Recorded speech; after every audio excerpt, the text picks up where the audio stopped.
그때 제자들이 예수께 다가와 물었습니다. 하늘나라에서는 누가 가장 큰 사람입니까? 예수께서 어린아이 하나를 불러 제자들 가운데 세우고 말씀하셨습니다. 내가 진실로 너희에게 말한다. 너희가 변화돼 어린아이들처럼 되지 않으면 결코 하늘나라에 들어갈 수 없을 것이다.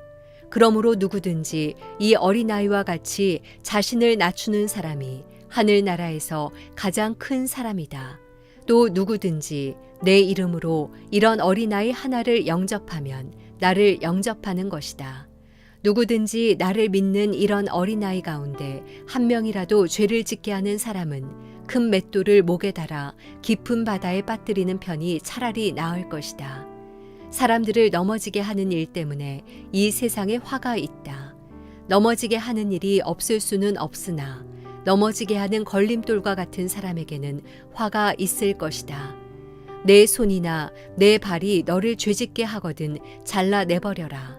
두 손, 두 발 다 가지고 영원히 타는 불 속에 던져지느니 불구자나 장애인으로 생명에 들어가는 것이 낫다.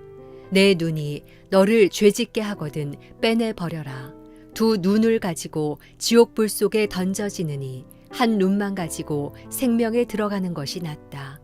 이 작은 사람들 가운데 한 명이라도 업신여기지 않도록 조심하라. 내가 너희에게 말한다. 하늘에서 그들의 천사들이 하늘에 계신 내 아버지의 얼굴을 항상 뵙고 있다. 화요일 아침 기도회를 시작하겠습니다. 오늘도 하나님 말씀 붙들고 그렇게 믿음으로 반응하며 사는 귀한 하루가 되기를 바랍니다. 오늘은 마태복음 18장 1절에서 10절까지의 말씀을 함께 묵상하고 나눕니다. 제자들은 예수님께 하늘나라에서 누가 가장 큰 사람인지 여쭙고 있습니다. 이에 대해 주님께서는 어린아이를 불러 세우시고 이 어린아이와 같이 자신을 낮추는 자가 하늘나라에서 가장 큰 사람이라고 답을 하셨습니다. 그러나 사실 이 질문과 대답에는 초점이 다른 것을 알 수 있습니다.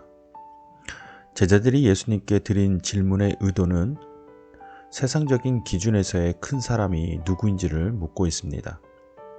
주님께서 이 땅에 오신 후에 제자들에게 하늘나라에 대한 여러 가르침을 주셨는데 이제 제자들은 그 하늘나라에 대한 예수님의 말씀을 듣고 내심 그 마음에 하늘나라가 임한 후에 자신들의 처지가 크게 달라질 것을 기대했을 것입니다. 그러니 하늘나라에서의 큰 사람이 누구인지를 지금 주님께 묻고 있는 것이지요. 흡사 이 고난의 시간, 즉 자신들이 생업을 포기하고 온전히 주님을 따르는 그 시간이 지난 후에 자신들의 받게 될 영광의 크기가 어느 정도인지에 대해서 예수님께 묻고 있는 것입니다. 성경을 통해서 볼 수 있듯이 세베대의 두 아들인 야고보와 요한이 주께서 영광 받으실 때 자신들을 하나는 우편에 하나는 좌편에 앉기를 청했던 것을 보면 여전히 제자들의 그 생각과 마음 속에는 세상적인 기준 또 세상의 방식이 있다는 것을 알 수 있습니다. 이에 대해 주님께서는 그들의 기준이 아닌 하나님 나라의 기준에서 큰 자가 누구인지를 말씀으로 가르쳐 주고 계십니다. 예수님께서는 먼저 하나님의 나라에서 큰 자가 되기 위해 변화가 필요하다고 말씀하십니다. 이 변화는 무엇입니까? 죄인에서 의인으로의 변화입니다. 즉 신분의 변화입니다. 하나님의 칭의로 말미암아 변화되어 어린아이와 같은 새롭고 순전한 영으로 변화가 필요함을 말씀하고 계십니다. 다시 말해 하나님 나라에 속하기 위해선 다른 무엇보다도 하나님의 구원과 칭의가 필요함을 가르쳐주고 계시는 것입니다.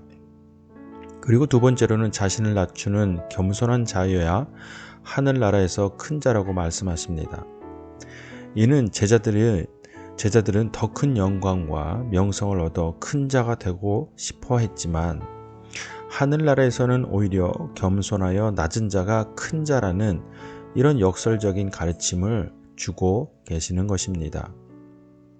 자, 이 말씀을 통해서 주님께서는 오늘을 사는 우리들에게 묻고 계십니다.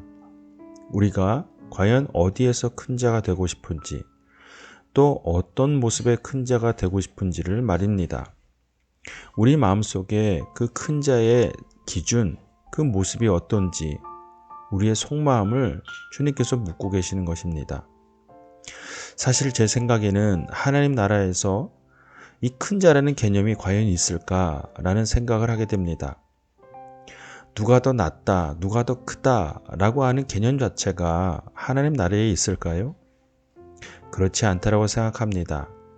이러한 기준과 개념 자체는 전형적인 세상적인 모습이기 때문입니다. 오히려 하나님 나라에서 누가 더 하나님 앞에 기쁨이 되는지, 누가 더 하나님 앞에 순종하며 겸손한지, 그것이 오히려 하나님 나라의 기준과 또 모습이 되어야 하지 않을까라는 생각을 하게 됩니다. 과연 오늘도 우리는 세상의 기준을 버려야만 하나님의 사람으로 살 수 있습니다. 세상의 헛된 것을 비워내야 하나님의 진리가 우리의 영을 채우게 될 것입니다.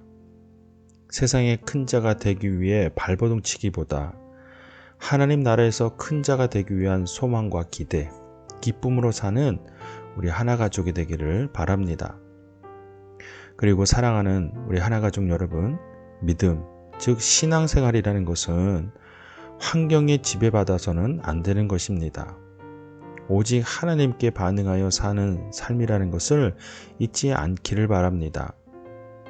우리가 가진 신앙의 생명력을 불어넣기 위하여 우리는 하나님을 향한 믿음의 반응, 그것만이 필요한 것이지 어떤 환경이나 사람, 프로그램, 이런 것들로 채워지는 것이 아닙니다. 오직 하나님께만 집중하십시오. 그것이 신앙생활입니다. 교회가 크든 작든, 모이는 성도가 많든 적든 오직 하나님께만, 오직 말씀으로만 서는 그런 진정한 신앙을 가진 그리스도인이 되기를 축복합니다. 이 시간 각자 해주시는 말씀을 묵상하고 함께 기도하겠습니다.